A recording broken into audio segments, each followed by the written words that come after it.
Hello friends, मैं हूँ वृंदा दवे। आपके लिए एक नई कहानी लेकर आई हूँ। आशा करती हूँ कि आपको पसंद आएगी। तो चलिए शुरू करते हैं मेरी नई कहानी। लंदन के एक बहुत ही ज़्यादा खूबसूरत गार्डन में एक औरत बैठी हुई थी बेंच पर, और बहुत ही ज़्यादा ठंड थी वहाँ पर, इसीलिए उसने ओवरकोट पहना हुआ था और उसी के साथ उसके बाल खुले हुए थे और उसमें वो बहुत ही ज़्यादा खूबसूरत लग रही थी। उसने हल्का सा मेकअप लगाया हुआ था और उसी के साथ वो अपने ग्लव्स पहने हुए हाथों को रब कर रही थी और उसी के साथ बाजू में बेंच पर रखे हुए कॉफ़ी के मग को बार बार उठाकर सिप लेकर मौसम का लुत्फ़ उठा रही थी। मौसम में स्नोफॉल हो रही थी, इसीलिए सब लोग इधर उधर हो सके उतना जल्दी अपने घर जाने की कोशिश कर रहे थे और उसी के साथ वो औरत हर किसी आते जाते को देख रही थी और उसके चेहरे पर एक अजीब सी खामोशी झलक रही थी और उसी के साथ ऐसा लग रहा था जैसे कि वो बहुत कुछ छुपा रही है अपने अंदर, कुछ ढूंढ रही हो, जैसे किसी को तलाश कर रही हो या कोई कसक है जो दिल में समाये बैठी हो। बहुत सारे जज्बात उसकी आंखों से एक साथ झलक रहे थे, जिसे समझना हर किसी के बस की बात नहीं थी। बेंच पर बैठे हुए आते जाते लोगों को देख रही थी और उसी के साथ गार्डन में कुछ बच्चे थे जिसे खेलते हुए वो देख रही थी। उससे उसे बहुत ज़्यादा सुकून मिल रहा था और उसी के साथ उसके चेहरे पर भी मुस्कुराहट आ गई और वो मुस्कुराहट ऐसी लग रही थी कि जैसे झील में कोई मोती सा आ गया हो और उसकी मुस्कुराहट से ही एक अलग सी महक और ताजगी भर गई माहौल में। और इसी के साथ वहाँ पर एक हैंडसम, चार्मिंग और ओपन पर्सनालिटी वाला इंसान कुछ फ़ोटोज़ ले रहा था और फ़ोटोज़ लेते लेते वो वहाँ पर बेंच के साथ आ पहुँचा और तब जैसे ही उसकी नज़रें उस औरत पर पड़ी, उसके दिलो दिमाग में एक अजीब सी सनक छा गई और जैसे उसके दिल की धड़कन रुक सी गई।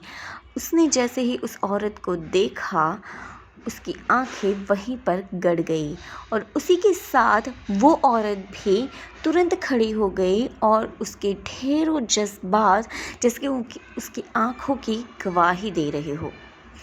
और उसी के साथ दोनों एक दूसरे को ऐसे देख रहे थे कि जैसे पता नहीं कोई अजीब सा कनेक्शन हो उन दोनों के बीच, और दोनों के दिलो दिमाग में बहुत सारी तस्वीरें और यादों का भंवर छाने लगा। दोनों की खामोशी कुछ वक्त तक ऐसी ही रही और तभी इंसान ने अपनी चुप्पी तोड़कर आगे बढ़कर बात करने के बारे में सोचा और तभी उसने कहा,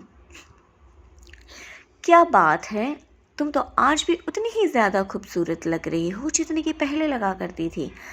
वही नूर, वही अंदाज, सच में you are still so much beautiful. और तभी उस औरत ने कहा, तुम्हारी फ्लर्ट करने की आदत आज भी नहीं गई है। सच में 30 की हो गई हूँ, अभी तो ये सब बातें मत करो।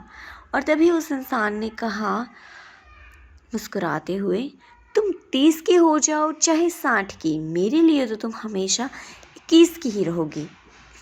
जब उस औरत ने 21 सुना तो अजीब सी सनसनी उसके रूह में चलने लगी और तभी उसके चेहरे की मुस्कुराहट अचानक से गायब हो गई और उसी के साथ वो आगे बढ़ने लगी और कहने लगी, ठीक है, अब मुझे जाना चाहिए। और जैसे ही वो जाने लगी, उस इंसान की धड़कन रुक सी गई थी और वो कहने लगा, जा ही तो चुकी हो, अब और कितना जाना चाहती हो? अब 2 लफ्ज़ बात करने में भी तुम्हें इतनी तकलीफ़ क्यों हो रही है? और तभी अपनी नम सी आँखों को लिए मुड़ी वो और उसी के साथ उसने कहा, हाँ, हो रही है तकलीफ़, और वैसे भी आखिर बचा क्या है अनिरुद्ध बात करने के लिए? और तभी अनिरुद्ध ने कहा, सच कह रही हो आशी, सच में कुछ नहीं बचा, कुछ भी नहीं। और वैसे भी आखिर कोई कसर छोड़ी है क्या तुमने? और तभी आशी ने कहा, प्लीज़ अनिरुद्ध, बस भी करो अब। हर किसी की कुछ न कुछ मजबूरियाँ होती हैं। कब तक कोसते रहोगे मुझे? प्लीज़ आखिर माफ़ कर दो मुझे। और तभी अनिरुद्ध ने कहा, रियली? माफ़ कर दूँ मैं तुम्हें? सच में? क्यों माफ़ करूँ? आखिर किस लिए? पूरी ज़िंदगी छीन ली है तुमने मुझसे। उस रात को मैं कभी नहीं भूल सकता, वो 16 सितंबर की रात, जिस दिन मेरी पूरी ज़िंदगी तबाह हो गई थी। इस काली रात को अब तक नहीं भूला हूँ, जिसकी सुबह आज तक नहीं हुई और शायद कभी भूल भी नहीं पाऊँगा। अनिरुद्ध की ऐसी दर्द भरी आवाज़ से आशी के मन में भी एक अलग सी चुभन हो रही थी और वो जैसे उसे समझ रही थी और वो कहने लगी, 9 साल बीत गए हैं अनिरुद्ध, उस बात को प्लीज़ भूल जाओ अब उसे और आगे बढ़ो। और तभी अनिरुद्ध ने कहा, हाँ सही कहा, आसान है तुम्हारे लिए, और वैसे भी तुम तो आगे बढ़ ही चुकी हो और शायद सब कुछ भूल भी चुकी हो, है ना? और तभी एक प्यारी सी आवाज़ के साथ कोई उन दोनों के पास आया और कहने लगा, मम्मा प्लीज़ कम विथ मी। और तभी उसी के साथ एक इंसान उसकी उंगली थामे आगे आया और उसने तुरंत आशी के कंधे पर अपना हाथ रख लिया और कहने लगा, hello sweetheart, let's go, देर हो रही है हमें। और अनिरुद्ध को देखते हुए उसने कहा, अरे क्या बात है अनिरुद्ध, तुम लंदन में हो और तुमने मुझे बताया तक नहीं? सीरियसली? आखिर दोस्त है यार हम, जिगरी दोस्त, तुमने मुझे बताया क्यों नहीं? और तभी अनिरुद्ध का खून खौलने लगा और इस इंसान को देखकर उसे इतना ज़्यादा गुस्सा आ रहा था कि जैसे वो उसका खून कर दे। और तभी उसने खुद को कंट्रोल किया और वो उससे कहने लगा, कम ऑन रॉकी, अपनी बकवास बंद करो, और वैसे भी ये जिगरी दोस्त और दोस्ती की बातें तुम्हारे मुँह से अच्छी नहीं लगती है, बिल्कुल भी नहीं। और तभी अनिरुद्ध की आंखों में इतना ज़्यादा गुस्सा था कि रॉकी को और भी ज़्यादा मज़ा आ रहा था और उसी के साथ उसने और भी उसे चिढ़ाते हुए कहा, वेल वेल वेल, समझ सकता हूँ तुम्हारे जज्बातों को। अगर तुम्हारी जगह मैं होता तो शायद मैं भी कुछ ऐसा ही रिएक्ट करता। वैसे भी तुमने एक बात तो सही कही, ये आज भी इतनी खूबसूरत है। अफसोस हो रहा होगा ना अपनी लैला को किसी और की बाहों में देखकर।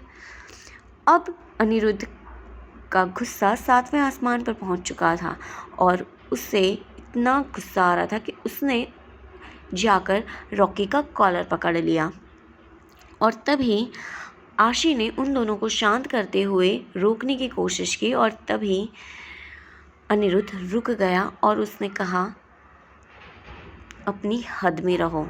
और तभी रॉकी बोलने लगा, अरे मेरे दोस्त, अब क्या मतलब है इस गुस्से का? तुम प्रेजेंट को पास्ट से बदल तो नहीं सकते हो ना?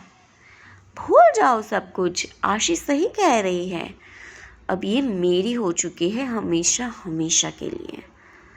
और तभी उसे और ज़्यादा गुस्सा आ रहा था अनिरुद्ध को और वहाँ पर एक और आवाज़ आई जो कहने लगी, माय डियर हस्बैंड, क्या कर रहे हो तुम यहाँ पर?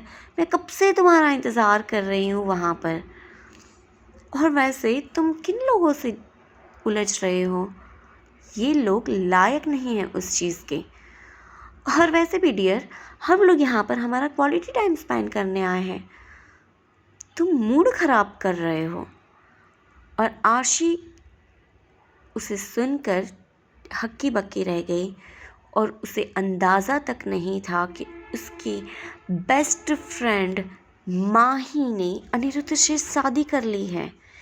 और उसे देखकर और उन दोनों को ऐसे हस्बैंड वाइफ के तौर पर देखकर उसके के भी दिल में एक खून सा खौल रहा था। और तभी मामले को संभालते हुए अनिरुद्ध ने भी कहा, सही कहा मेरी जान, इन लोगों से बहस करके उलझने का कोई फ़ायदा नहीं है। I am really sorry, let's go sweet heart. और तभी अनिरुद्ध वहाँ से मुस्कुराते हुए जाने लगा अपनी वाइफ को लेकर, और आशी उन्हें जाते हुए ऐसे ही देखती रही और तब तक देखती रही जब तक अनिरुद्ध और माही दिखने बंद नहीं हो गए। और तभी अब जो हाल अनिरुद्ध का था वो रॉकी का हो गया। रॉकी ने बहुत मुश्किल से अपने आप को कंट्रोल किया और अपने हाथों की मुट्ठियाँ कस के बांध ली और वो कहने लगा, आशी बस करो घूरना, जा चुके हैं वो लोग और अब अपनी आँखों से देख चुकी हो ना कि वो मूव ऑन कर चुका है और अब तुम्हें भी मूव ऑन कर लेना चाहिए। और तभी आशी ने कुछ नहीं कहा और वो अपनी प्यारी सी बेटी को अपनी गोद में लिए वहाँ से जाने लगी।